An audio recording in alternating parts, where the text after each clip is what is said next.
Magandang hapon po sa inyong lahat, mga members po ng Sola Scriptura Christian Church at maging ng ating mga taga-subaybay sa iba't ibang panig ng mundo na sumusubaybay po sa ating pong worship service every Sunday sa FB Live.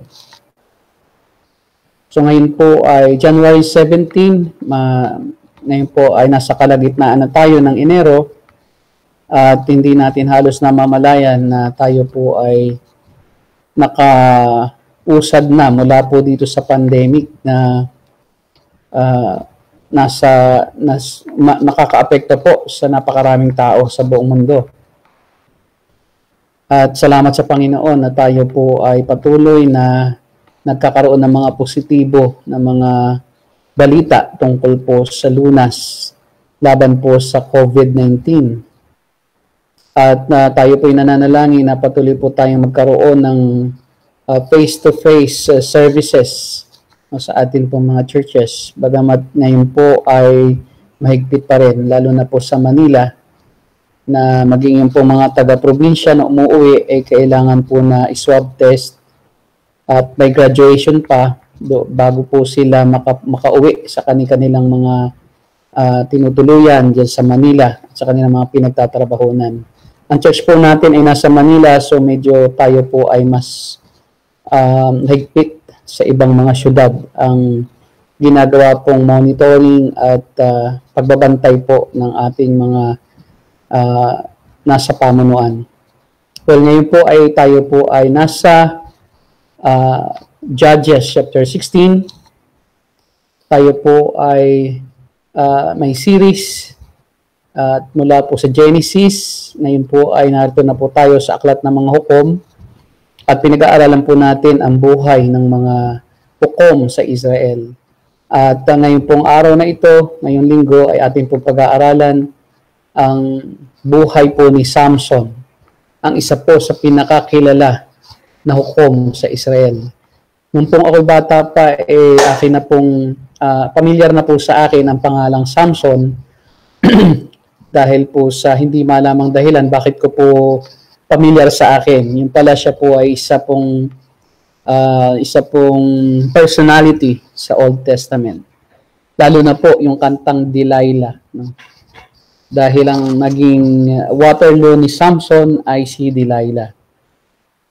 Noong pong nakaraan lang na taon ay isa pong kilala na Christian leader and apologist, no, in the name of Ravi Zacharias, ang pumanaw, at pagkatapos po na siya namatay, ay may lumitaw po ng mga allegations ng sexual misconduct or scandal na kinasasangkutan po ni Ravi Zacharias. Marami pong Pilipino ang kilala si Ravi dahil po siya po ay lagi pong na-invite at ng latest po niya ay sa CCF, kung saan ay na-convert daw po di umano yung asawa ni Dr. Vicky Bello, no? At ngayon daw po ay nagpapastor na di umano o nangangaral na. Pastor na rin ang tawag sa kanya. At dahil lang po doon ay lalong sumikat sa Pilipinas si Ravi Zacharias. Pero ang problema ay nagkaroon po ng allegation sa kanya pagkamatay niya tungkol sa sexual misconduct at mismong yung pong kanya pong organization na ipinangalan niya sa kanyang sarili ay hindi alam kung ano po yung mga naganap. Kaya po sila man din ay nagulat at ang pinaka-aligasyon na pinaka-nag-lead sa investigation sa kanya ay allegation ng ilang babae na nagmamassage po kay Ravi Zacharias sa kanyang spa na kanyang pong itinayo o sa kanyang sarili pong masahista o mga masahihan, meaning employee niya ito, at nagkiklaim sila na sila daw po ay ginagawa ng mga hindi magandang mga gawain. No? Hinihipuan daw niya without their consent at humihingi siya ng pabor. or instead of massage, may iba pa po siyang hinihingi. Hanggang sa, nung nga pong siya mamatay, lumabas ito. At nito lang pong December 23 ay nag-ulat po ang kanyang sariling ministry. At nagsabi po, quote and unquote, there is convincing and credible evidence that Rabbi Zacarias engaged in sexual misconduct over the course of many years. So, sabi mismo ng kanya pong ministry ng RZIM, Rabbi Zacarias Ministry, International Ministries, ay meron daw po talagang nakakakumbinsi at kapani-paniwalang ebidensya. At yun nga po, nito lang nakaraan na January, ay may balita po sa AP News sa New York na marami pong mga international ministries at global Christian organization na nananawagan na baguhin daw po ang pangalan ng RZIM at magbayad ang RZIM sa mga biktima ni Ravi Zacarias at tanggalin ang mga top leaders o mga pinuno ng RZIM, kabilang na ang mga family members ni Ravi Zacarias doon mismo sa ministry o sa organization. At it is a very sad news dahil nga po nakiki-identify si Ravi Zacarias sa mga evangelicals na gaya natin, although siya po ay kabilang sa ibang denomination. Pero malungkot na balita ito sa mga nagsasabing sila ay Kristiyano o mga minister pero hindi po namumuhay ayon sa salita ng Diyos. At may similarity po kasi ang buhay ni Zacarias kay Samson. Si Samson po ay isang lalaki na itinawag ng Diyos upang gamitin ng Diyos sa kanyang layunin. Marami po siyang accomplishment sa kanyang buhay only to fall sa tukso po ng laman o sexual sin. Ngayon po, ang ating tema ay ang walang hanggang kapamahalaan ng Diyos at ang responsibilidad ng tao na makikita po natin sa buhay ni Samson. So makikita po natin yung walang hanggang kapangyarihan ng Diyos at kapamahalaan niya sa buhay ni Samson at makikita din naman natin yung pong pananagutan ni Samson. No, sa kabila na siya po ay tinawag din ng Diyos pero naging isang makasalanan na lingkod ng Diyos. So, medyo napakahirap pagtagpuin yung salitang makasalanang lingkod. Ano po? Pero ito po ay naging totoo sa buhay ni Samson. Siya ay lingkod talaga ng Diyos, pero siya po ay hindi nabuhay bilang isang tunay na banal na lingkod na karapat-dapat na gamitin ng Diyos. Tingnan po natin yung unang puntos natin kung tatalakayin. Una po ay makikita po natin sa buhay ni Samson na ginagamit ng Diyos kahit ang makasalanan para po gamitin niya sa pagganap ng kanyang layunin. Okay? Makikita po natin dito na ginagamit ng Diyos maging ang makasalanan upang ganapin niya ang kanyang layunin. No, marami po kasing wrong notion na pagka daw po makasalanan ng isang tao, hindi na siya magagamit ng Diyos. Well, mali po yun. Pwedeng gamitin ng Diyos ang isang tao kahit siya makasalanan. At alam po ba ninyo na maging si Satanas nga po ay ginagamit din ng Diyos para po maganap ang layunin ng Diyos. Alam po natin na si Satanas ang kumumbunsi kay Judas. Ang diablo mismo ang nagpaisip kay Judas na si Judas ibenta niya si Jesus. At nung maibenta po ni Judas si Jesus at maipagkanulo sa halagang 30 salaping pilak, hinuli si Jesus at yun po ay nakahula na. Na talaga pong ang Panginoong Jesus ay uhulihin at siya po'y mamamatay upang bayaran ang kasalanan ng tao. Pero masasabi natin na kung hindi po si Judas, hindi po magaganap yung hula na ito o yung layunin na ito ng Diyos. Kaya masasabi natin na maging si Judas, na Judas, at napunta sa impyerno, ay ginamit din ng Diyos. Maging sa kasulatan, napakarami pong mga halimbawa ng mga hindi mananampalataya, mga pagano, mga hari pa na mga malulupit. Pero ginamit sila ng Diyos. Halimbawa po si King Nabucodonosor o Nabucodonosor sa Tagalog, na siya po ay ginamit ng Diyos upang salakayin po ang Israel at talunin po ang Huda at parusahan ang Huda dahil sa ang Huda po ay nagkakasala.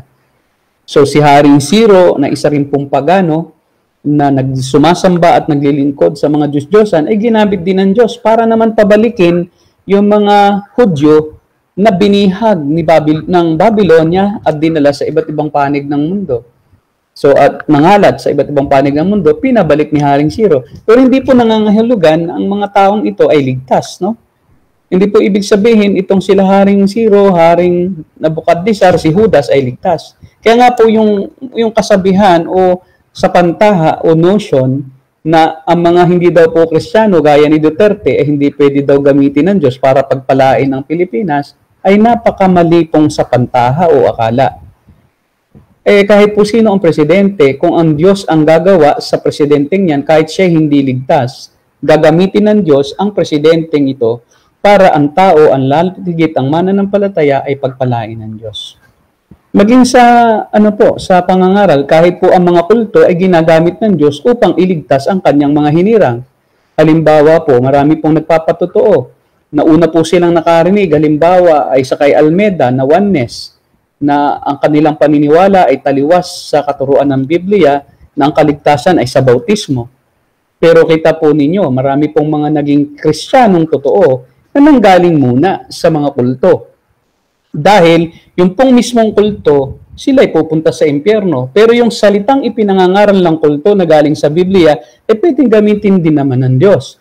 Para yung salita mismo ng Diyos ang kukonvict at bubuhay sa Espiritu, sa pamagitan ng banal na Espiritu, gagamitin ang salita ng Diyos na naipapangaral kahit na mali ang paliwanag upang ang mga Kristiyano o mga tao na tinawag ng Diyos ay maging Kristiyano at makaranas ng kaligtasan. Kaya nga po, wag nating hadlangan o wag nating isipin na ang Diyos ay limitado lamang dito sa Kristyanismo, na parang hindi siya makakakilos pagka ang isang tao ay napakasama na.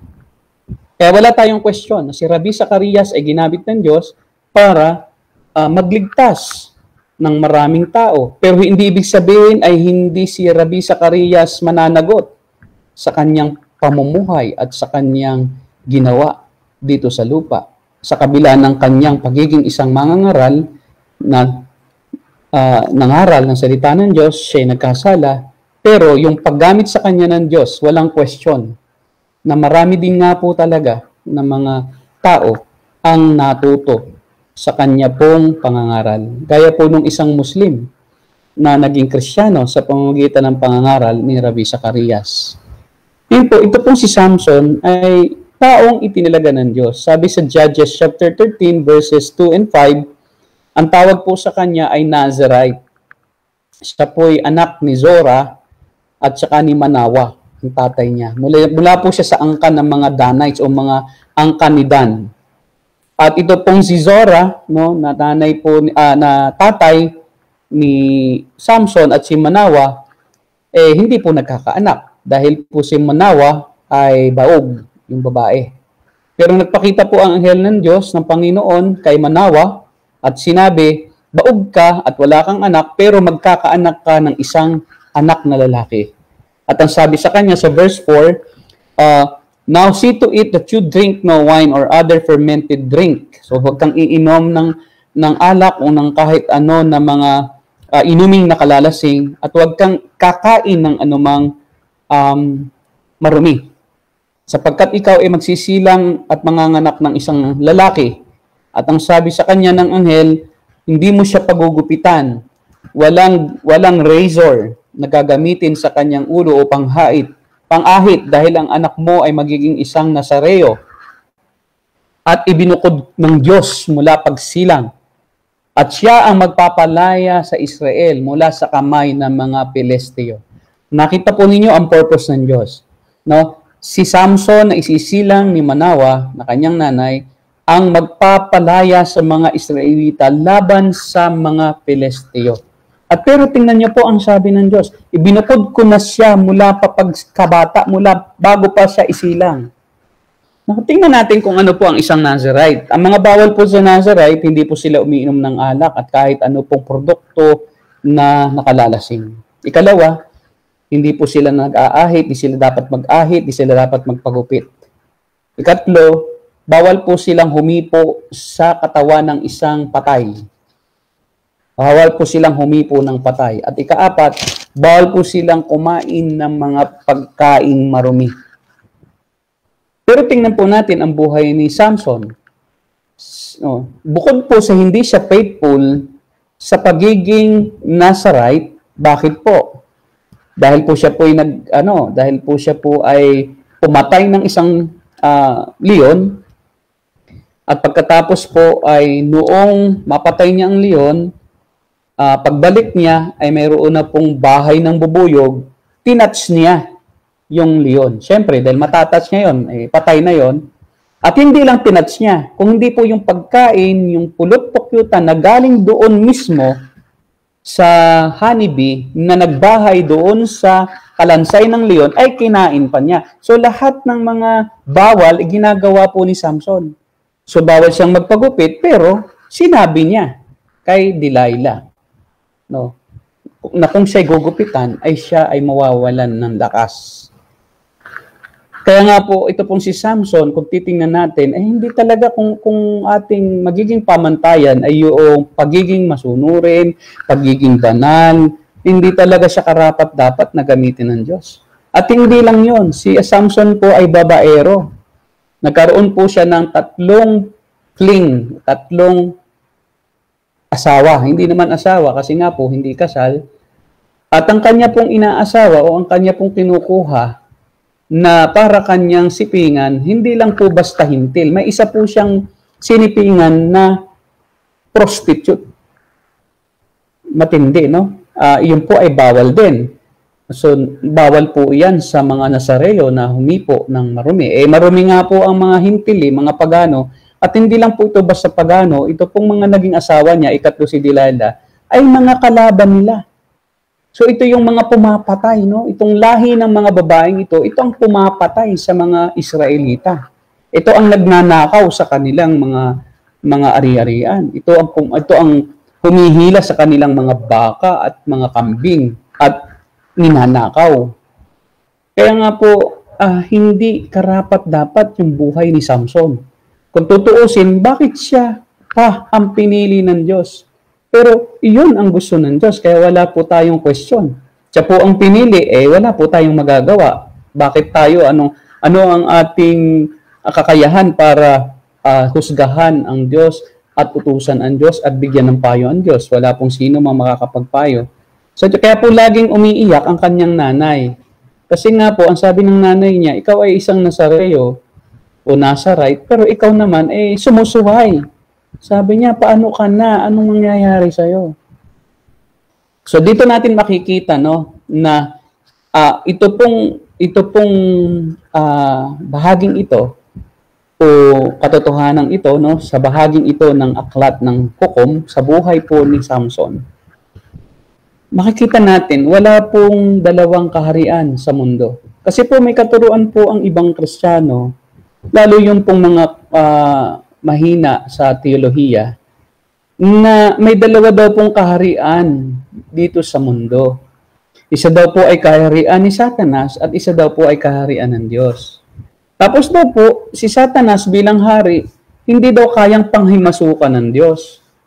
At kailangan pa daw na ang isang tao bigyan ng permission ang Diyos para daw po makapakialam dito sa kaharian ni Satanas. Kasi daw po ang mundo ay napasakamay daw po ni Satanas. At ito po yung katuruan ng mga word of faith, prosperity, health and wealth gospel. Yung mga positive declaration na ang Diyos daw po ay kailangan pang bigyan ng lisensya na para daw po legal siyang makapasok dito at makapanghimasok sa buhay ng mga tao sa lupa, kailangan daw po siyang bigyan ng lisensya sa pamamagitan ng panalangin. Ito po ay katuruan ng sikat na si Dr. Pa Kuno, na si Miles Monroe, na namatay, no? Ang katuruan niya, God cannot do anything on earth unless man gives him permission. So napakakarumal-dumal po ito na katuruan at kapusungan. Akala niya, ang Diyos hindi na nakakakilos sa mundo. Kaya kailangan pa daw ang Diyos bigyan ngayon ng power ng tao. At para daw po magkaroon ng power ang Diyos, bigyan ng ng karapatan ng tao na gamitin ng Diyos yung power niya sa lupa. Kaya nga po ang sabi ni Dr. Miles Monroe nung nabubuhay pa, sabi niya, God can never ever do anything on earth unless there's a man who will pray. And that prayer will give God the license to do anything on earth. Ang nangyari po, haba pong siya papauwi mula po sa isang crusade at nagturo sa mga sa kaawa-awang mga tao na naloloko niya na magbigay daw ng tithe sa kanya para yumaman, sakay siya ng kanya pong private jet papunta po ng Bahamas Island, bigla pong nagloko yung makina niya at bumagsak at siya'y namatay. Ang tanong, binigyan ba niya ang Diyos ng permiso para siya patayin? Hindi. Dahil ang Diyos ay pumapatay, bumubuhay ng kahit anong permiso, kahit kanino. Siya ang may akda ng dilim at liwanag. Siya ang lumikha ng dilim.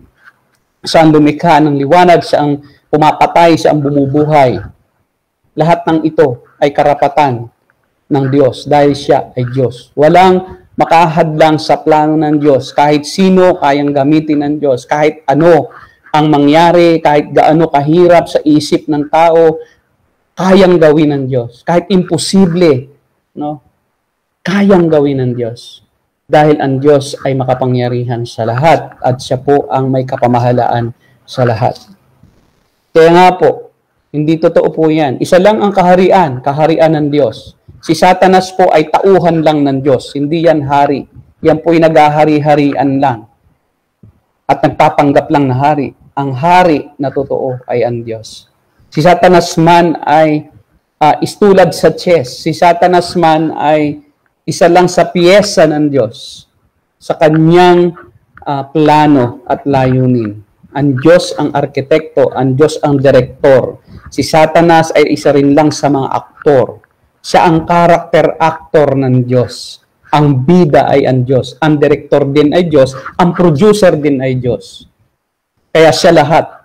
Ang lahat ng tao, bagay, lahat ng nilalang ay pawang mga aktor lang, artista lang, at tauhan lang ng Diyos sa kanyang plano at layunin sa mundong ito.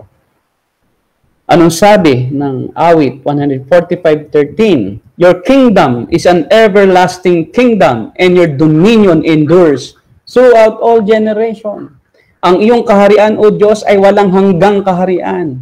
At ang iyong paghahari ay sa lahat ng henerasyon. So mayroon bang henerasyon na hindi hari ang Diyos? Mayroon bang panahon na ang Diyos ay nagtumigil sa pagiging hari? Wala. Ang sabi diyan, your dominion, ng iyong pamamahala at paghahari ay sa lahat ng henerasyon. Kaya po hindi ibig sabihin may makasalanan diyan o ang presidente natin ay makasalanan ayon sa pananaw ng iba, wala ang Diyos sa Pilipinas. O kaya yung Amerika ngayon nagkakagulo. Si Trump ayaw umalis dahil nagpipilit na siya raw po ang presidenteng nahalal dahil hinulaan ng mga born again na walang kaalaman sa Biblia O kaya tinutupad nila ang hula nila. Hinulaan nila na si Trump daw ay magkakaroon ng second term. Nakausap daw nila ang Diyos at pumunta daw sila doon sa trono ng Diyos. Ngayon, di natalo. Di pinipilit nilang tuparin yung kanilang mga maling hula-hula na parang Madam Auring. Buti pa si Madam Auring, nagkakatotoo minsan. Pero itong mga born again na mga walang modong pati Biblia, pinapakailaman. Kita mo, walang natutupad. Hula-hula lang talaga na Madam. Mabuti pa si Madam Auring natutupad. Pero itong mga propeta kuno, na nanguhula-hula lang, nang basta-basta lang na hindi naman ayon sa salita ng Diyos, kita nyo, walang natutupad. Kaya po yan kapusungan yung mga katuroang meron daw dalawang kaharian, ang isa daw ay kay Satan at isa sa Diyos. Aba, nagkaroon na pala ng karibal ang Diyos sa paghahari. Aba, matindi kayo. Ginawa niyong ang Diyos parang talu-talunan na ngayon ni Satanas at hindi siya makapakialam sa tao. Sabihin ko sa inyo, kahit langgam, kahit ang daan yan, ang Diyos ang gumagawa niyan.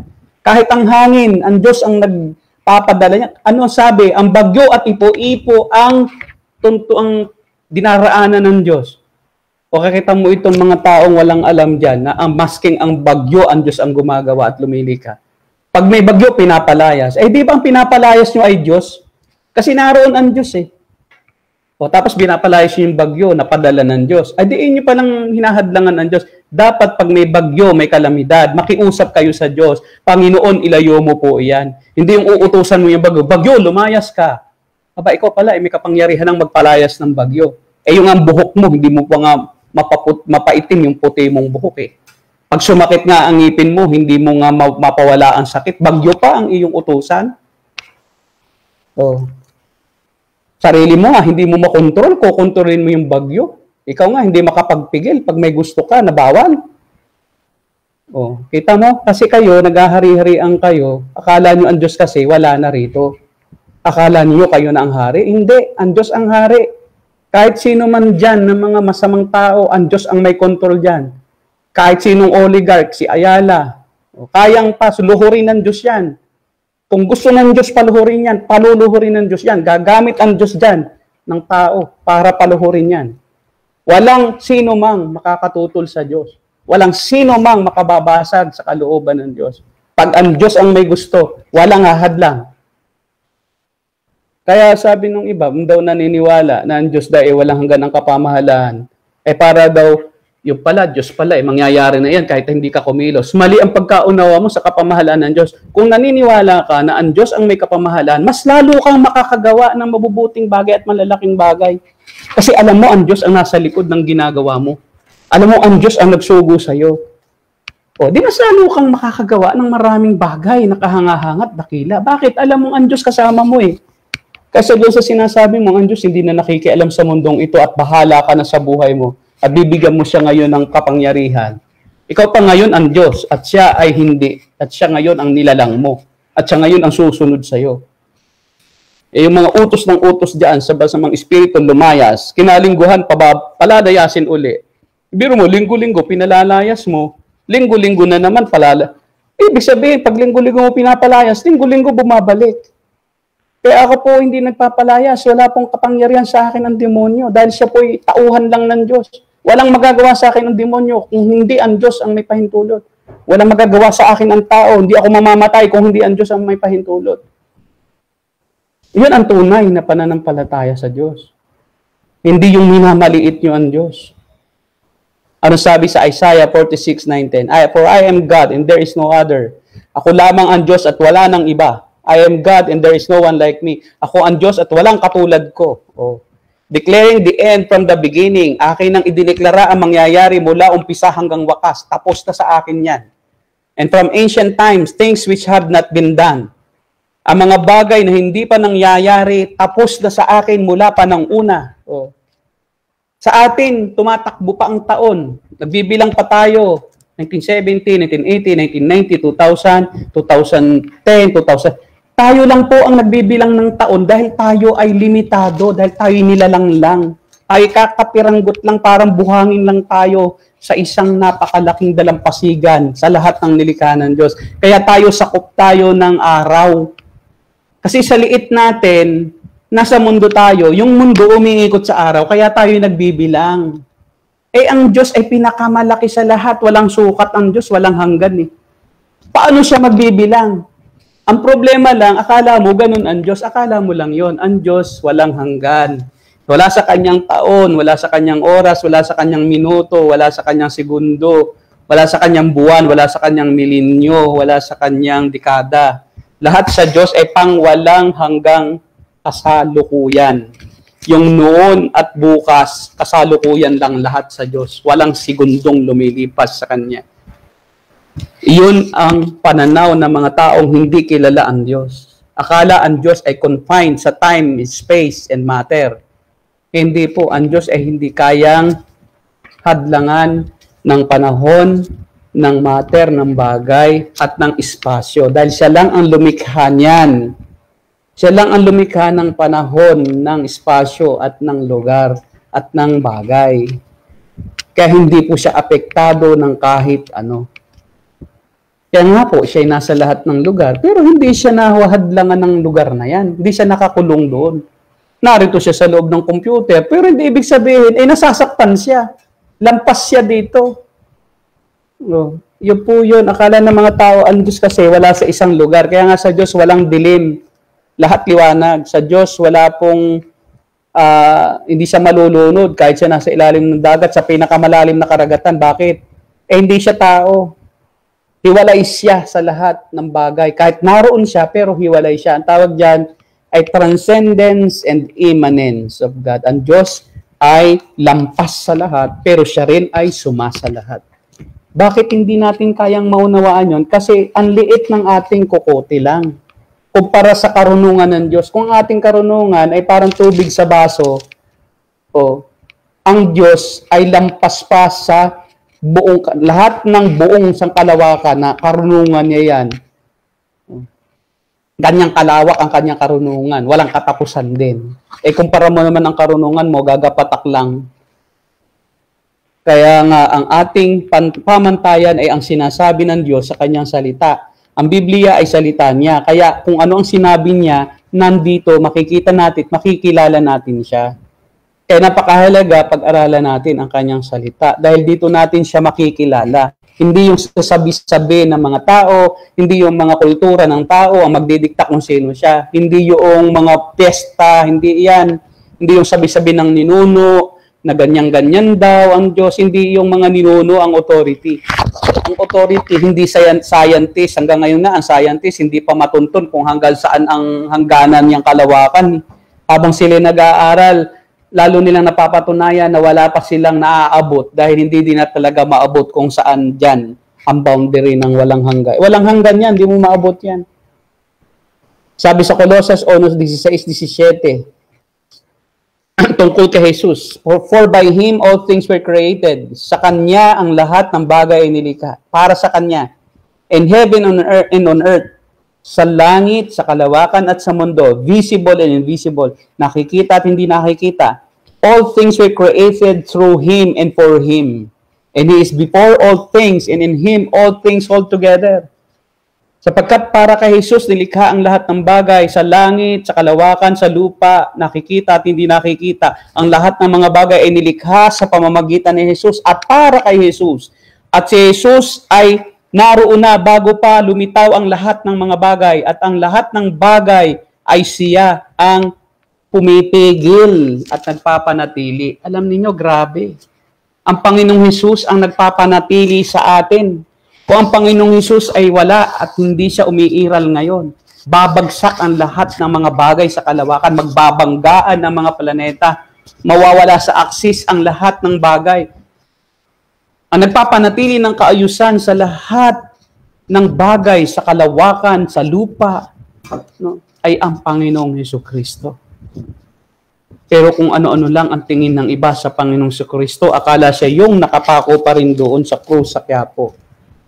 Kaya nga po, tanungin mo muna, sino ba yung Jesus mo? Baka ang tinutukoy mong Jesus mo ay si Ekleo. O kaya baka ang tinutukoy mong Jesus mo ay yung nakabitin doon sa simbahan. Kung iyon ang iniisip mong Jesus, mali ang Jesus mo. Magsisi ka. Hindi ka maliligtas ng Jesus na yon. Ang Jesus ko ay Jesus ng Biblia. Ang humahawak sa lahat ng mga bagay, ang nabubuhay magpakailanman, ang walang kamatayan. Ang anak ng Diyos, na tunay na tao at tunay na Diyos, na namatay, nagbuhos ng kanyang dugo upang tubusin ako sa aking mga kasalanan, upang ako'y maging karapat-dapat sa harapan ng Diyos, upang ako'y ituring ng Diyos na banal, sapagkat ako'y pinabanal ng kanyang banal na dugo. Nang siya'y mamatay para sa akin, pinalitan niya ng katuwiran ng aking kasalanan. Dahil sa kanyang ginawa, ako'y sumasampalataya na ako ay kanyang iniligtas. At walang hadlang upang ako ay makalapit sa Diyos. Sapagkat siya ang nagbukas ng daan patungo sa Diyos Ama. Siya ang daan ng katotohanan at ng buhay, hindi si Kibuloy. Ang tunay na Kristo, si Kibuloy po ay bulaang Kristo. Ang tunay na Kristo ang daan ng buhay at ng katotohanan. Walang makapupunta sa Diyos Ama kundi sa pamamagitan ni Jesus, na ating Diyos at tagapagligtas. Kaya po yung katuruan na hindi magagamit ng Diyos ang mga makasalanan, mali po yan. Na may dalawang kaharian dito sa mundo, mali po yan. Kahit sino pwedeng gamitin ng Diyos. upang maganap ang kanyang kalooban.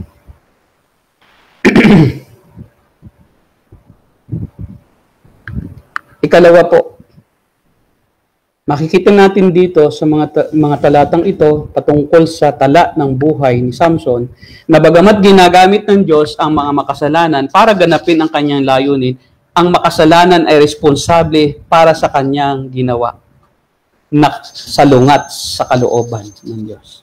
No? Bagamat ginagamit ng Diyos ang makasalanan para ganapin ang kanyang layunin, hindi ibig sabihin yung tao na gumagawa ng kasalanan ay hindi parurusahan ng Diyos. Sapagkat ang tao ay responsable sa kanyang ginagawa. Sinuhulan po ng mga Pilisteo si Delilah para alamin ang dahilan ng hindi pangkaraniwang lakas si Samson. Kasi po si Samson ay lagi na nabibighani sa kagandahan ng mga dalaga sa Pilistia. Pero ang sabi doon ay nakatakta talaga na siya'y makagusto. Pero hindi ibig sabihin, ligtas si Samson. Kasi siya ang gumusto. Ganito po yan. Hindi mo pwedeng maging dahilan na ikaw naman ay kalooban ng Diyos na kasi ginagawa mo yon dahil nakatakda kang gumawa, wala kang pananagutan. Ito po ang isa pong patotoo. Si Samson po, 3 beses pa na nagsinungaling kay Delilah. Sabi ni Delilah nung una, sinuhulan kasi si Delilah ng mga leader sa Pilistia. At binayaran siya. Pagka daw naipahuli niya si Samson, babayaran siya. So una, tinanong ni Delilah, saan ba nanggagaling ang lakas mo? Yung unang pagsisinungaling ni Samson, sabi niya, kapag ako'y ginapos mo ng 7 sariwang yantok, manghihina ako gaya ng karaniwang tao. So, ang ginawa nga po ni Delilah, pinatulog si Samson, tapos yung tulog na, sinabi niya ngayon dun sa mga pinuno ng bayan, ng Pilistia, na pagka daw ginapos siya ng 7 sariwang yantok, manghihina siya. So, nagdala sila ng 7 sariwang yantok, tinalian si Samson. Tapos, nung may tali na si Samson, sabi ni Delilah, haya na ang mga Pilisteo, Samson, bumangon ka. So, nagising si Samson, hindi naman totoo yun na yung yantok ang papawala ng lakas niya, kaya kanya lang, para lang sinulid na kanyang pinutol. Sabi ni Delilah, niloloko mo naman ako saan pa talaga ang galing ang lakas mo? Sabi ni Samson, kapag ako'y ginapos ng bagong lubid na hindi pa nagagamit, manghihina ako, gaya ng karaniwang tao. Yun din po ang nangyari. Tinalian si Samson ng bagong lubid, nung magising si Samson, para lang lubid na kanya lang pinutol. Tapos ikatlong niyang pagsisinungaling, sabi ni Delilah, niloloko mo naman talaga ako Sabi naman ni Samson, kapag pinag-isa mo ang 7 trintas ng aking buhok, saka ipinulupot sa isang tulos, manghihina na ako at magiging katulad ng karaniwang tao. So sinubukan nga po ni Delilah, yun. Hindi rin po yun ang totoo, kaya po nakatakas din si Samson. Kaya po nung 4 na, sabi ni Delilah, hindi mo naman ako mahal. Bakit ganun? Niloloko mo ko. Sa kakukulit po ni Delilah, sinabi na ni Samson. Sabi ni Samson, sabi niya sa verse 17, kaya sinabi na niya ang totoo, alam mo, Delilah, mula sa pagkabata, inilaan na ako sa Diyos bilang isang Nazareo. Minsan hindi pa nasasayaran ng panggupit ang aking buhok, kaya kapag naputol ang aking buhok, hihina akong tulad ng karaniwang tao. Yun nga po ang nangyari. So, pinatulog po ni Delilah si Samson sa kanyang lap. At nang makatulog po si Samson, tumawag po siya ng puputol sa buhok ni Samson. At nang maputol ang buhok ni Samson, sumigaw si Delilah, haya na ang mga Pilisteo, Samson, gumising ka. Ngayon po, hindi na po balagot ni Samson yung tali. Dahil po, siya po ay nanghina na. At ano po ang nangyari? Ang ginawa po sa kanya ng mga Pilisteo, siya po'y ginapos at dinukit ang kanyang mata. Iyon ang masaklap. At dinala po siya sa Gaza, sa kapital ng Pilistia. Siya po'y iginapos ng tansong bronze na kadena. At siya po ay pinagtrabaho. Siya po'y pinagiling ng trigo. Yan po yun. Ginawa siyang para pong asno at pinahirapan. Yun po, no? Bagamat gagamitin ka ng Diyos, kung ikaw ay nagkasala sa Kanya, hindi ibig sabihin ay hindi ka magdurusa sa ginawa mong kasalanan. So siya po ay accountable. Ang nangyari po ay nabuhay siya ng parang walang kabuluhan. Na siya ay doon lang sa bilangguan humantong. At ang masaklap, so yung wala na siyang paningin. Napakahirap, ano po yung napakahirap pabuhay nang wala kang nakikita. Mabuti pa, mabuhay ka, wala kang naririnig eh. Kasi yung senyas, pwede mong maging basihan ng kahulugan eh. Ganyan, tumutulog, di ba? Iinom. Pero yung bulag ka, kahit anong gawing senyas, di mo talaga maintindihan. Alam po, ang bulag, magiging very dependent ka. Hindi ka makakagalaw kung saan ka naroon. Tapos gusto mong mag-CR, hindi mo alam kung saan. Di ba? So, magiging depende ka na sa isa pang tao. Ang isang taong napakalakas, na independent kahit kanino, hindi niya kailangan ang tulong. Kaya po niyang pumatay eh. Kaya himuli nga po siya ng mga asong gubat. Hinuli niya, tapos po ang ginawa niya, pinaglubid-lubid niya. Tapos tilagyan po niya ng sulo para masunog yung mga ng mga Pilisteo. Isa pa pong ginawa niya, yung tarangkahan na malaki ng gate sa isang kalsada ng mga Pilisteo, binunot niya. Tapos kanya pong isinampa doon sa bundok. Tapos pumatay po siya ng napakarami, daan-daang Pilisteo. Ang kanya lang pong armas, panga ng asno. Panga ng asno. Ang data, hindi po siya matalo-talo. Pero tingnan niyo po ang nangyari. Dahil sa kanyang kasalanan, dahil sa kanyang pagsuway sa Diyos, bagamat ginagamit siya ng Diyos, pero ginusto naman niya yung kanyang ginagawa. Pero ikaw isipin mo, tinatali ka na, hindi ka pa umalis, natulog ka ulit, doon uli sa the same na lugar. Tapos, tinalian ka uli. Maniniwala ka pa ba doon sa taong nagsasabi sa'yo na mahal kita? Kaya nga po, yung pong kanyang kapahamakan ay siya na rin po ang may gawa. So, he is responsible and accountable to all that he has done. Nakipaglaro si Samson sa kasalanan at sa kamatayan at inaniya ang bunga ng kanyang pakikipaglaro sa kasalanan. Alam po niyo, kung ikaw ay tunay na mananampalataya, maaari ka pa rin patawarin ng Diyos sa iyong kasalanan. Pero hindi ibig sabihin, hindi ka parurusahan ng Diyos. Ang consequence o parusa ay maaaring yung buhay ng iyong sariling pamilya gaya ni David. Tandaan niyo si Haring David? Siya lingkod ng Diyos. And sabi nga po ng Biblia, David is after God's own heart. The heart of David is the same as God's heart. Matindi yun, no? Mahabagin ang Diyos, mahabagin din si David. Mabuti ang Diyos, mabuti rin si David, ang hangarin, no? Bagamat siya'y masama na hindi kapantay ang kabutihan ng Diyos, ang kabutihan niya, pero siya po ay nakikisampatiya sa gusto ng Diyos. No, siya po ay makapagpakumbaba. Mapagpakumbaba, no? Nung si Haring Saul, papatayin siya, pinipilit siyang huntingin, kahit nagtatago-tago siya kung saan-saan.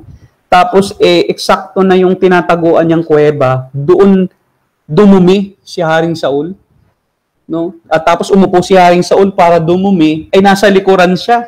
Hindi siya nakikita kasi madilim. Ang ginawa niya, umunit siya ng kaunti sa balabal ng Haring Saul. Tapos inunahan niya paglabas at siya ay umakyat doon sa tuktok noong kuweba at sinabi niya, mahal na hari, amang hari, andito ako, si David, naggusto mong patayin. Sabi ni Saul, David, ikaw ba yun? Oo, ako to. Alam ba ninyo mahal na hari, kangina, pwede na kitang patayin. No? Dumumi ka sa likuran mo ako. Amoy ko pa nga eh. Tapos ito, ang katibayan, ito yung, tingnan mo yung balabal mo sa likod mo. Ito yung kaputol. Sabi ni Saul, anak ko, patawarin mo ko, pero kunyari lang kasi papatayin pa rin niya. Pero kita ninyo si David, grabe. Ayaw niyang ilagay sa kanyang sariling kamay yung dugo ni Saul. Mas gugustuhin niya na iba na lang ang gamitin ng Diyos para patayin si Saul. Kahit alam niya na mamamatay talaga si Saul. Dahil papatayin si Saul ng Diyos. Pero isang araw po, si David, ganyan siya kabuti. Pinatawad niya lahat, si Mephibosheth, pinatawad niya yung mga kalaban niya. Ginantimpalaan niya ang mga gagantimpalaan. Pero isang araw, siya po'y nasa tuktok ng kanya pong Nasa torre siya ng kanyang kaharian. Nakita niya ang isang babaeng naliligo, maputi, putis porcelana. Yun po, pinakuha niya at sinipingan niya. Ang naging anak po ay yung kapatid ni Solomon na panganay, pinatay ng Diyos. Pinakuha pa niya si Urias sa digmaan na asawa ni Bathsheba. Tapos sabi niya doon sa asawa ni Bathsheba na si Urias, o Urias, nilasing niya para papuntahin niya doon sa bahay niya. Para yung asawa niya, sipingan niya, para hindi siya pagbintangan na siya ang ama ng anak ni Bathsheba. Kasi pag nagpasabi si Bathsheba, buntis eh. Ano mong ginawa ni Urias? Si Urias po, mas mabuti pa kaysa kay David. Sabi ni Urias, sige po, mahal na hari, uuwi na ako. Pero kinabukasan, nakita ni David si Urias nasa pintuan ng palasyo, hindi umuwi. Sabi ni David, ba't ikaw umuwi sa bahay mo? Hindi ko po maaatin yung mga aking pong mga kasama nasa gubat, nasa disyerto, nakikipaglaban sa kalaban. Ako po, nasa pamilya ko. Kaya po dito ako natulog. Sabi na lang ni David, sumulat si David. Binigay kay Urias. Ang sulat ay para sa kanyang commander na si Joab. Sabi niya doon sa sulat, Joab, iwanan mo si Urias sa labanan. No, i-front mo siya doon sa malalakas na kalaban. Pagka kayo'y nakaharap na sa kalaban, iwanan niyo siyang mag-isa. Ibig sabihin, minarder pa ni David si Urias. Laki ng kasalanan ni David. Nangalon niya siya, inagawan niya si Urias ng asawa at pinatay niya si Urias. Alam po anong nangyari? Humingi siya ng tawad pagkatapos. Pumunta po si Propeta Nathan sa kanya. Sabi ni Propeta Nathan, alam mo, mahal na hari, no, may isang mayaman, maraming tupa. May isang mahirap, iisa lang ang tupa. Dumating ang bisita ng mayaman. Ang ginawa ng mayaman, inagaw yung tupa ng mahirap na isang tupa at kinatay yung isang tupa ng mahirap. Ano pong dapat gawin dun sa mahirap? Doon sa mayaman na magnanakaw ng tupa ng mahirap. Sabi ni David, patayin siya. Sabi ni Nathan, kayo po ang taong yun. Si Nathan ay mahirap, ikaw ay marami. Marami ka ng pwedeng maging asawa. Inagawan mo pa si Urias na isa na walang kahit ano, kundi asawa lang kayamanan. Sabi ni David, nagsisi siya. Pero alam po ang sabi ng Diyos kay David, mamamatay ang iyong anak, pagkatapos dahil sa kasalanan mo, magkakapatayan sa tabak, magtatagaan ang iyong sariling mga anak. Aagawin pa ng iyong isang anak ang iyong trono at mahahati na ang kaharian mo sa dalawa. Ang Israel ay magiging dalawa at yung isa, iba ang kikilalaning hari. Yung isa lang ang maiiwan sa'yo at magiging magkaribal. Ang iyong sariling bansa, mahahati sa dalawa. Grabe pong punishment. Yun po rin ang mangyayari po sa inyo. Tunay kang Kristiyano, Rabbi Zacarias is a true Christian. I do believe he is still saved, despite of his sins. But he left a legacy that is not worth mentioning. He left a legacy that is a shame to all people. At ito pa ang problema doon. Hindi tayo nakatitiyak, save ba talaga siya? Kasi ang tanong diyan hindi kung nawala ba ang kaligtasan niya o hindi. Hindi po issue yung pagkawala ng kaligtasan kasi hindi po nawawala ang kaligtasan ng tunay na mananampalataya. Kung nagsisi siya bago namatay, si Rabbi Zacarias. Tunay siyang Kristiyano kung nagsisi siya. Ito ang tanong. Tunay ba siyang Kristiyano? Kasi marami pong nagpapanggap na Kristiyano. Ano po ang sabi ng Panginoong Jesucristo sa Matthew 7:21-23? Pagdating ng araw na yon ng paghuhukom, context paghuhukom, marami ang lalapit sa akin na magsasabi, Panginoon, nangaral po kami sa inyong pangalan. Panginoon, nagpagaling po kami ng mga sakit sa inyong pangalan. Panginoon, nagpalayas po kami ng mga demonyo sa inyong pangalan. Pero anong sasabihin ko sa kanila? Ang sabi ng Panginoon Jesus, lumayo kayo sa akin, mga mapaggawa ng katampalasanan, hindi ko kayo kinikilala. Marami po na nasa Kristyanismo, maraming mga pastor na ngayon po ay nasa kulto na. Imagine, meron po akong mother in faith na kinikilala, taguri sa Pentecostal. Lola na in faith, kasi sa kanila, pagka daw siya ang nagdala sa iyo, father mo o mother mo. in a father, yung mother ko in faith, mother in faith niya, yung ngayon po, ay charito na. Nabading na po. Charito. So, ang charito sa kanila, wala na po daw kasalanan ang Kristiyano, hindi daw po siya dapat tumingi ng tawad. Tapos po, yung kanilang katuruan, hyper grace. Kahit daw po nagkasala ka, okay lang daw yon. Wala na daw pong kautusan sa mga taong na kay Kristo. At ang bintang pa nila sa mga sumusunod sa kautusan, yun pa ang ibang ebanghelyo. At higit sa lahat, nagbebenta po sila ng tinapay sa komunyon.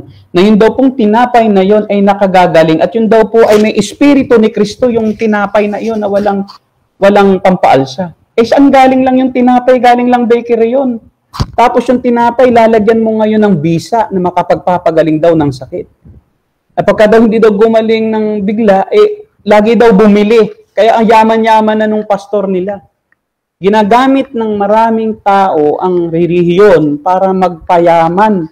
At ang gagawin ng mga pastor, gagamitin ang salita ng Diyos para bigyan sila ng lisensya ng salita ng Diyos na humingi ng pera.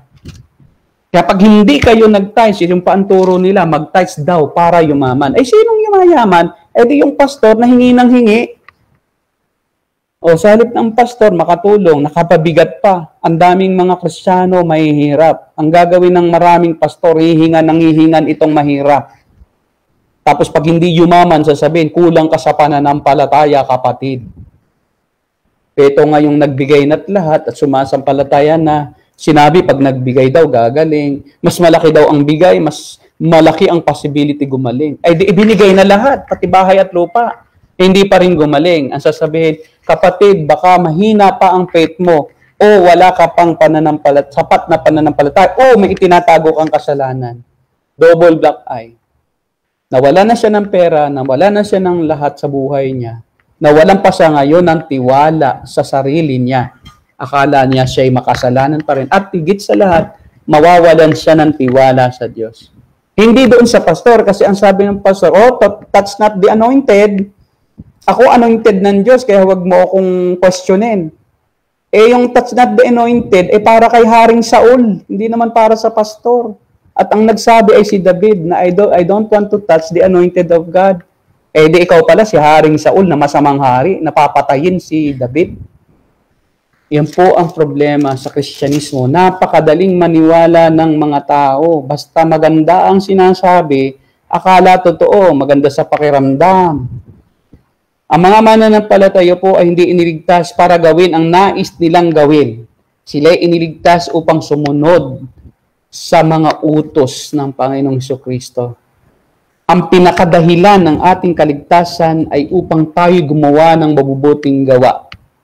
Ephesians chapter 2 verse 8 and 9. Sapagkat dahil sa kagandahan loob ng Diyos, kayo naligtas sa pamamagitan ng pananampalataya. Ito'y kaloob ng Diyos, hindi mula sa inyong sarili. Hindi ito dahil sa inyong mga gawa, kaya walang dapat magmalaki. Ang sino man ay hindi dapat magmalaki. Pero ano po ang sabi? Kung ano tayo ngayon ay gawa ng Diyos at sa pakikipag-isa natin kay Kristo Jesus ay nilikha niya tayo para sa mabubuting gawa na inihanda niya noong pamanuna upang ating gawin. So tayo daw po ay nilikha para sa mabubuting gawa. Tayo iniligtas para gumawa ng mabuti. Dahil gagawin daw natin din yon. Talagang itinakda na gawin natin. So hindi po katwiran, no? Ako na may ligtas na. Di ako naman pala pinagagawa ng masama. Di gumawa na ng masama. Hindi po pwede yon. Alam po ninyo, may isa pong lalaki sa sinaunang Inglaterra na uhukuman na. Dahil siya po'y nakagawa ng isang karumaldumal na krimen. Pero itong taong ito, itong lalaking ito, laging nakikinig sa mga sermon. Nung panahon pong yun, ito po ay panahon ng mga Puritans. Ang mga Puritans po kasi naniniwala sa gaya natin ng paniniwala na lahat ng bagay, lahat ng pangyayari, lahat ng mga history o kasaysayan ay nasa kapamahalaan ng Diyos. So, ibig sabihin, sinamantalan niya yung katuruan na yun. Sa predestination. Sabi nitong hahatulan na lalaki, kasi binibigyan po noon ng huling pananalita, yung hahatulan bago hatulan. Ito po ang katwiran niya. Kasi lagi siya sa church So, he was allowed to talk before the judgment. And he said, sinabi niya, aba, ako'y inordain ng Diyos na magnakaw, mang-rape. O, bakit mo ko hahatulan? Ang Diyos ang nagtakda sa akin para magnakaw at gumawa ng masama. Oo nga naman, isipin mo, bakit mo nga naman nahatulan yon? Ang Diyos daw naman ang nagpagawa. Ito na po, noong pong magsalita na rin yung hukom, dahan-dahang sinabi ng hukom, sabi niya, you know, sir, alam mo, sir, ako rin ay inordain ng Diyos sa pagkakataong ito upang ikaw ay patawan ng parusang kamatayan. O, pareho lang tayong itinakda. Yun po yun. Hindi po pwedeng katwiran yan. Abi, magkasala ka na total pala naman nakatakda ako magkasala. Matakot ka. Baka iyan ay dahilan. Kaya ka nagkakasala ngayon. Alam mo, ito ang katakutan mo. Baka hindi ka ililigtas ng Diyos.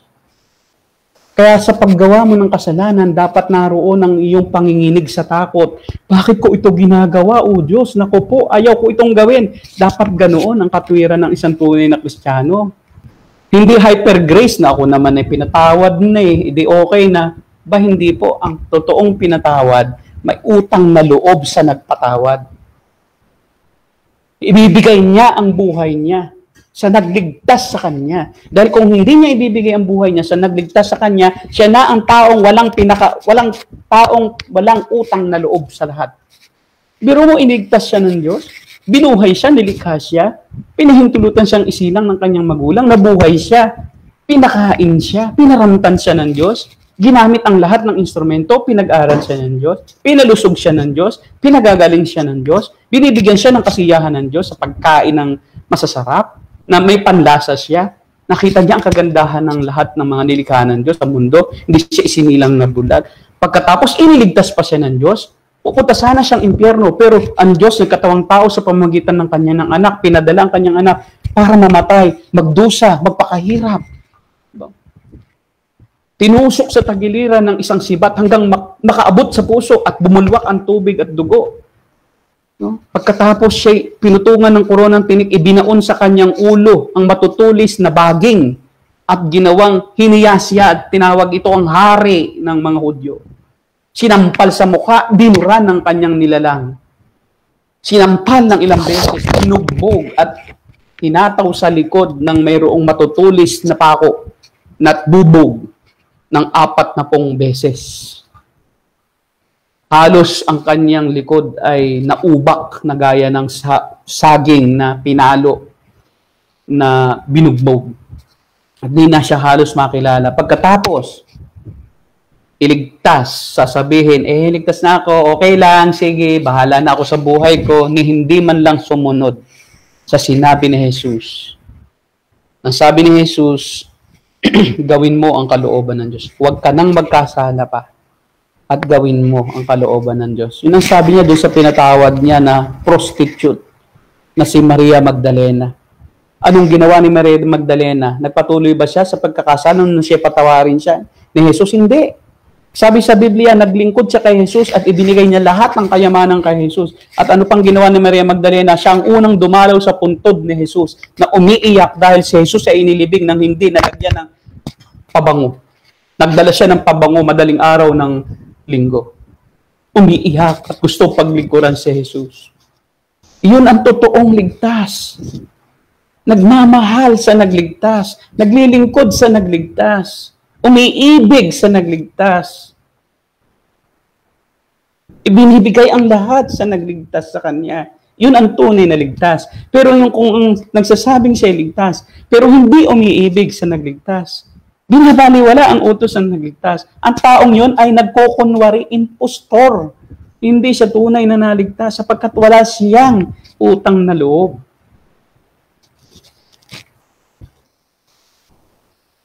Ikatlo at panghuli, God overrules evil for good. Makikita natin dito sa buhay ni Samson na kahit na masama si Samson, kahit na makasalanan si Samson, lahat ng ginawa niya ay ginawang mabuti ng Diyos sa ikabubuti ng lahat ng Israel.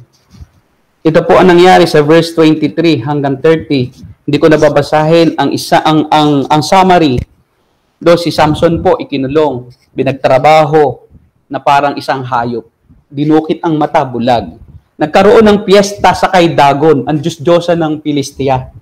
Si Dagon po ay isang tao na may ulo ng hayop. So, nagkakasayahan yung mga pinuno ng mga Pilistia, ng bansang Philistine. Naroon ang lahat ng mga maharlika sa isang arena, no? Tulad ito sa isang Coliseum ngayon. Tapos ay, ang ginawa po nung nagsuggest po yung mga pinuno, ano kaya dalhin natin dito si Samson? Yung tao na nagpahirap sa atin noon at pumatay ng maraming Pilisteo na ngayon ay bihag natin. Ano kaya dalhin natin siya dito? So, ang ginawa po ng mga pinuno, pinakuha si Samson mula sa bilangguan. Hindi nila alam, mahaba na ulit ang buhok ni Samson. Nalimutan nila na ang pinanggagalingan ng lakas ni Samson ay yung kanyang buhok. At sa lakay ng kanilang katuwaan, pinagkatuwaan nila si Samson. No? Pinatayo siya sa pagitan ng dalawang malalaking haligi. At si Samson naman ay inaakay ng isang batang lalaki. Papunta doon sa dalawang pundasyong haligi. Nasabi ni Samson sa bata, ihawak mo ang aking kamay sa haligi ng gusaling ito. Gusto kong sumandal doon, pero ang nasa plano ni Samson, gigibain niya yung Coliseum. Napakasikip ng Coliseum. Dami ng tao, nagkatawanan, pinagtatawanan si Samson. May 3,000 na tao naroon. Naroon din ang mga haring Pilisteo. At pinagkakatuwaan, tinutuya si Samson maging ang Diyos. Pero sabi sa verse 28, nanalangin si Samson. Pinatakbo niya ang bata, pinalabas niya at hinintay niyang makalabas. Nanalangin si Samson, Panginoong Yahweh, mahabag kayo sa akin. Isinasamo kong minsan pa ninyo akong palakasin upang sa pagkakataong ito'y makaganti ako sa mga Pilisteo sa pagkadukot nila sa aking mga mata. Itinukod niya ang kanyang mga kamay sa dalawang haligi sa gitna ng gusali at malakas na sinabi, mamamatay ako, ngunit sama-sama tayong mamamatay. At ibinuhos niya ang buo niyang lakas at itinulak ang haligi. Gumuho ang Coliseum na ito. At nabagsakan ang mga pinuno at lahat ng Pilisteyong naroon. Kaya ang napatay ni Samson sa oras ng kanyang kamatayan ay mas marami pa kaysa noong siya nabubuhay. Alam po ninyo kung ano po ang layunin, bakit si Samson po isinilang? Ang sabi po doon ay upang ipaglaban, ipagtanggol ang Israel laban sa mga Pilisteo. At ito po'y natupad sa pagkakataong ito. Namatay ang napakaraming pinuno. Sino pa ang mamumuno? Kailangan uling mag-umpisa ng mga Pilisteo sa larangan ng politika upang muling lumakas. 20 taon pong naging hukom at pinuno ng Israel si Samson. Alam po ninyo, marami sa ating mga pangyayari sa ating buhay, akala natin katapusan na. Akala natin wala na tayong magagawa pa. Akala natin ay wala na tayong halaga sa mundong ito. Pero ang totoo, kung ikaw ay anak ng Diyos, gagamitin ka pa rin ng Diyos sa huling sandali ng iyong buhay. At yung inaakala mong katapusan mo na, at yung mga bagay at pangyayari na nararanasan mo na tila napakahirap tanggapin, parang pagsubok na hirap tanggapin, no? Pero yung pala, yun po'y sa ikabubuti natin. Kaya minsan tayo nakakaranas ng pagsubok ay upang ipaunawa sa atin ng Diyos na tayo ay nanlalamig na sa Kanya. Na tayo ay kailangang bumalik sa Kanya. Na tayo ay kailangang muling masiyahan sa Kanya. Kasi pag tayo nasisiyahan na sa mga bagay sa mundong ito, aalisin ng Diyos ang mga bagay sa mundong ito kasi tayo anak niya. Disiplinahin niya tayo para yung nakakasiya sa atin sa mundong ito, matagpuan natin muli sa Kanya. Muli natin siyang hanapin, muli natin siyang mahalin ng gaya ng dati. Gaya ng sinabi niya sa pahayag, no, ibalik ninyo ang dati niyong pag-ibig. Yun po. Marami sa mga kaganapan sa buhay natin ang naganap, masakit, pero para sa ating ikabubuti. Gaya ng sabi sa Romans 8:28, and I will end with this, sabi doon, sapagkat alam natin na ang sa lahat ng bagay, ang Diyos ay gumagawang magkakalakip para sa ikabubuti ng mga nagsisiibig sa Kanya, sa Kanyang mga tinawag ayon sa Kanyang layunin. Sa lahat daw po ng mga bagay, mabuti o masama, ang Diyos ay naroon at siya ang kumikilos at gumagawa. Kahit masama iyan, pero ang sabi, para sa ikabubuti natin. Ang susi sa mga nagsisiibig sa Kanya. Kung iniibig mo ang Diyos, kung minamahal mo ang Diyos, kung sumasampalataya ka sa Kanya, anumang masamang nangyayari ngayon, lahat ng ito ay hindi para sa ikasasama mo, kundi para sa ikabubuti mo. Minsan ay disiplina upang tayo manumbalik at magsising muli. At muli natin siyang iibigin ng gaya ng dati nating pag-ibig. O tayo po'y manalangin. Aming Diyos na makapangyarihan sa lahat, salamat po sa ipanay pinagkakatiwala ang mga nakinig ng iyong salita. Ikaw po ang kumilos sa kanilang buhay at magturo sa kanila sa pamamagitan ng banal na Espiritu upang maunawaan nila ang iyong kalooban sa kanilang buhay. Ito po ang aking dalangin, Ama, sa pangalan ng anak na si Jesus. Amen.